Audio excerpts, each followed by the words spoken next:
Victoria's lockdown is on track to lift tonight with all new local COVID cases in isolation while infectious.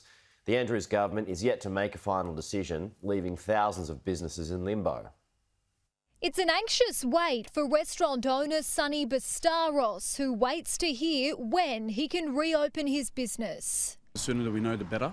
We're just a new business ourselves, so we just opened, so we're depending on everything to open up. The Victorian government is confident its latest lockdown has brought the Delta outbreak under control, but the Health Minister says an extra day is needed to monitor infections. We are on the right track, and we will make a decision based on the decision of the public health team on the most up-to-date advice. All 11 new local COVID cases recorded on Monday were in isolation during their infectious period.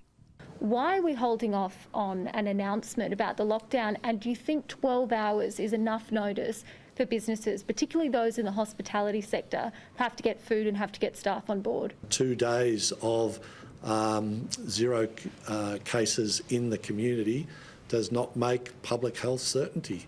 A priority for the government is getting students back into classrooms and hospitality and retail outlets reopened, albeit with strict density limits.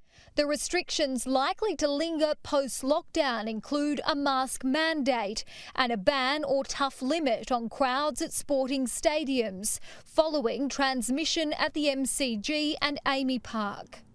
The material released by the Burnett Institute late last week, which points to the centrality that face masks in all circumstances plays in allowing us to get on top of outbreaks. That's a real important data-driven, science-based addition to our public health knowledge.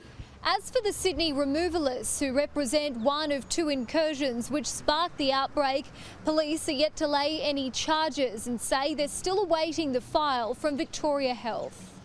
We have been and we remain ready to receive that file if Department of Health choose to send it to us, and we will of course then assess it and in light of the information that's available to us, we'll consider the appropriate action. But at this stage, the file certainly remains with Department of Health.